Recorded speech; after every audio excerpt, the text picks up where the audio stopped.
चर्चा कर रहे हैं, तो सनकादिक आदि कहते हैं कि ये तो ठीक है, लेकिन जो पंच महापापी हैं, पंच महापाप जिन्होंने कर रखे हैं, नारद जी कहते हैं पंचमा, अभी तो आपने ये बोला नहीं, ये तो पाप है 5, अभी पंच महापाप की चर्चा मैं करना चाहता हूं। श्री नारद जी एकदम अलर्ट होकर बैठ गए, अरे ये और भी महान है, बताइए बताइए महापाप। तब जो उन्होंने चंचा के पंचोग्र महापाप, क्या कौन कौन से? पहला मदिरापान, और निश्चित मान के चलिए दुनिया में सबसे बड़ा महापाप अगर किसी का, यहां भी लिखा और है भी। मैं बार बार इस विषय पे एक ही चीज कहता हूं कि ये एक ऐसी स्थिति है जहां आदमी स्वयं नहीं मरता, अपने परिवार को साथ लेकर तिल तिल पल पल प्रतिदिन मरता है। दुनिया का सबसे बड़ा पाप, सबसे बड़ा पाप। एक संत भगवान बड़ी सुंदर बात बता रहे थे, बोला हमने सभी शास्त्रों की अपनी अपनी हमारी जो स्थिति है, जो हमने जानी है, उसमें कहीं भी मदिरा पान करने वाले को जो है पाप से मुक्ति नहीं बताई गई, कहीं नहीं बताई गई। वो तो सिर्फ इस कलयुग में श्रीमद् भागवतम में ये चर्चा है, बता रहे थे। बोला इसके लिए तो कोई कहीं से कहीं तक कोई माफी है ही नहीं है, कोई माफी वाफी नहीं है इसके लिए, और ये कोई जीवन भी नहीं है। इस पाप से प्रत्येक जीव को बचना चाहिए, प्रत्येक जीव को। ये महापाप का पहला पाप है मदिरा पान। सवर्ण चोरी, सवर्ण की चोरी, या सवर्ण जैसी बहुमूल्यता से भरी हुई किसी भी चीज की चोरी, क्योंकि स्वर्ण मतलब आज की तारीख में भी, आदि अनादि काल में भी स्वर्ण एक बहुमूल्य धातु था, है और रहेगा। आज भी पूरी दुनिया में जिस देश के पास सबसे ज्यादा सोना है वो ताकतवर है, जिसको हम वर्ल्ड नंबर 1 कंट्री बोलते हैं अमेरिका, उसके पास दुनिया में सबसे ज्यादा सोना है। यूरोप के पास है, अन्य अन्य देशों के पास है। तो जिसके पास जितना ज्यादा सोना होता है, सोने का भंडारण होता है, वो उतना मजबूत होता है। ये हम सब जानते हैं, ये पहले भी था, ये आज भी है, ये आगे भी रहने वाला है, क्योंकि वैल्यू डिजाइन उसी से होती है। जिसको वैल्यू डिजाइनिंग कहते हैं वो उसी से होती है, गोल्ड से ही होती है। जिसको रेपो बोलते हैं वो उसी से होती है, और वो एक बहुत बड़ी बात है। तो किसी भी व्यक्ति की, मैं तो कहता हूं स्वर्ण क्या कोई भी कीमती चीज हम अगर ले लें तो जाहिर सी बात है कि इससे बड़ा पाप क्या हो सकता है। गौ हत्या की चर्चा आई है। अब बात यही है कि गौ हत्या वैसे तो बैन लग गया है, और वैसे तो बैन लगता ही है, लेकिन बात यह है कि सर्वजन उस बात को माने और समझे। अभी भी भारतवर्ष में कई ऐसी जगह पर है जहां गौ माता के साथ अत्याचार हो रहा है, और वो अत्याचार आप कहते हैं कि भाई गाय को मार दिया, गाय को ये कर दिया, गाय को वो कर दिया, ये तो गलत है, इस तरह से गाय के साथ नहीं होना चाहिए। लेकिन जो लोग गौ माता को खुला छोड़ देते हैं रोड पर, वो कौन से कम है? भाई जब तक वो दूध दे रही है तब तक तो वो ठीक है, जिस दिन उसने देना बंद किया उसके बाद वो बिल्कुल ठीक नहीं हो जाती। एक ही रात में नजर बदल जाती है आदमी की। तो गौ माता और माता दोनों के साथ ये हो रहा है, जब तक माता पिता आपको देने लायक है तब तक आप पूछ रहे हो, जिस दिन देना बंद कर देते हैं उस दिन आप भी राम राम कर लेते हो। आज इस देश की संस्कृति में सबसे घातक तो यही हो रहा है, यही तो बड़ा कष्टप्रद मामला हो गया है। लोग अपने जीवन के इस दर्शन को न भूल के मूर्तियां, मंदिर, तीर्थ ये सब कर रहे हैं। असली दर्शन तो यही है। आपके द्वार पर गौ माता आ रही है, चलता फिरता स्वर्ग है वो, चलता फिरता स्वर्ग, मूवेबल चलकर आपके दरवाजे, 33 कोटि देवताओं का वास, वो आपके साथ आपके घर तक लेकर आ रही हैं, और आपके पास अगर उनको प्रणाम करने के लिए कोई रोटी भी नहीं है तो बड़े आश्चर्य की बात है, बड़े आश्चर्य की बात है।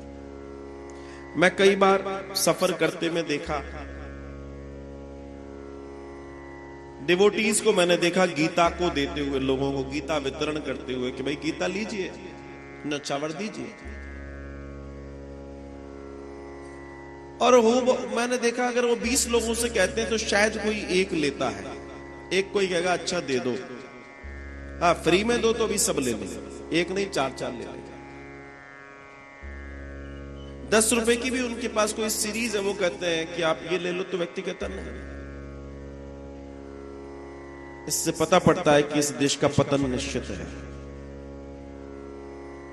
ये बिल्कुल सामने दिखाई दे रहा है, संस्कृति का पतन दिखाई दे रहा है। क्योंकि जब व्यक्ति धर्म ग्रंथों को पढ़ना छोड़ देता है, जब उनका आदर करना छोड़ देता है, तो उसका पतन निश्चित है। कोई हो, कोई भी। मैं इस बात को इतना नोटिस करता हूं, इतना नोटिस करता हूं, यहां भी वृंदावन में भी कई लोग हैं जो पुस्तक का प्रचार प्रसार करते हैं। अरे भाई वो 10 रुपए की भी है तो 10 रुपए आपके धर्म के नाम पर आप निकाल दो, कोई दिक्कत नहीं है।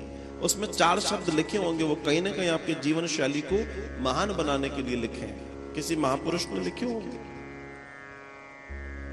लेकिन आप दुनिया की चीजों पे खर्चा कर रहे हो, लिटरेचर पे खर्चा नहीं कर रहे हो, आप ज्ञान मार्ग पे खर्चा नहीं कर रहे हो। और जाहिर सी बात है कि जो लिटरेचर है वो धार्मिक आस्थाओं से जुड़ा हुआ है, तो उसमें भक्ति, ज्ञान, वैराग्य तीनों का समावेश भी होगा और निश्चित वो आपके जीवन का कल्याण। लेकिन पढ़ना छोड़ दिया लोगों ने, ये बड़े आश्चर्य की बात है कि आपके जीवन में कोई व्यक्ति, भगवान श्री कृष्ण ने भेजा कि ये व्यक्ति मुझे ठीक लग रहा है, इसको गीता दे दो। लेकिन उस व्यक्ति ने सिर्फ इसलिए नहीं ली क्योंकि उसकी नौचावर कुछ 100-200 रुपए होगी, जबकि वो देख रहा है 100-200 रुपए और उसमें भरा हुआ है सोने का खजाना। वो पूरा का पूरा स्वर्ग है, पर चूंकि वो जिस दलदल में, मैंने कहा ना जिस ग्रुप में वो है, वो अल्टरनेट की जानकारी उसके पास नहीं है, क्योंकि उसके पास कोई गुरु, सदगुरु, कोई सानिध्य, कोई कीर्तन, कोई सत्संग, कोई सदाचारी व्यक्ति नहीं है, तो वो कनेक्ट नहीं हो पा रहा। उसको उसकी बहुमूल्यता के बारे में, उसकी कीमत के बारे में जानकारी नहीं है। और यही सबसे बड़ा नुकसान हमारी संस्कृति उठा रही है। आप फॉरेन राइटर्स को पढ़ रहे हैं, आपके कमरे में, आपके वार्डरोब में लगी हुई किताबें बड़ी शानदार, आप ये राइटर, ये राइटर, ये राइटर, ये इतनी सारी बुक्स आप इसलिए लगा देते हैं कि लोग कहें अच्छा आप इंडियन राइटर्स को पढ़ते हैं, oh wow, what a surprise, what a fantastic. लेकिन आश्चर्य की बात मैं बताऊं, मैं भी कभी ये करता था। मैं आपको अपना अनुभव बता रहा हूं। एक जमाना था कि जब मुझे भी फॉरेन राइटर्स को पढ़ने का बड़ा शौक हुआ करता था, तब गोविंद ने मुझे कृपा नहीं दी थी। तो मेरे पास भी जो भी नई बुक पब्लिश हो रही है नए ऑथर की, वो तुरंत, चाहे वो कहीं की भी हो, मगर मिलते हो सब जगह जाती है, ऑनलाइन सब अवेलेबल है वैसे भी, तो ढेर लग जाता था। उनको पढ़ने में बड़ा, अरे क्या थॉट है इनके, क्या लिख रहे हैं ये, क्या कर रहे हैं ये। लेकिन एक दिन किसी सज्जन ने बड़े प्रेम से पुचकार के बिठाल के गीता पढ़वा दी, और बड़े प्रेम से पढ़वा दी, और चस्का लगा दिया, पढ़ते रहो पढ़ते रहो पढ़ते रहो, क्योंकि एक बार में तो कुछ होने जाने वाला नहीं है। भगवान की वाणी एक बार में कहां से समझ में आ जाएगी। पढ़ते पढ़ते पढ़ते पढ़ते पढ़ते पढ़ते, चूंकि पहले से कुछ पढ़ा हुआ था, तो पढ़ते पढ़ते पढ़ते पढ़ते ये समझ में आया कि जिसको मैं बहुत बहुमूल्य समझ रहा था, जो लोग अपने आप को महान कह रहे थे, जिनकी किताबें वर्ल्ड बेस्ट सेलिंग में जा रही थी, उन सारी किताबों का जो उदय हो रहा है वो गीता से हो रहा है। वो सारे के सारे फॉरेन राइटर जो हैं, उनकी वो थॉट जब मैंने बाद में मैं गीता में गया, तो वो जो गीता में लिखा वही तो वो लिख रहे हैं। मतलब गीता को ही एक चीज उठाई और अपनी तरफ से लिख दिया और दुनिया में भेज दिया। आपने कहा ओ ये अंग्रेजी है, क्योंकि हमको वैसे भी जब कोई चीज यहीं से जाए मगर वो इंपोर्टेड होकर आ जाए तो वो ज्यादा अच्छी लगती है। जब तक हरे राम था तब तक थोड़ा सा मामला उतना नहीं था, लेकिन जब हरे रामा हो गया, जब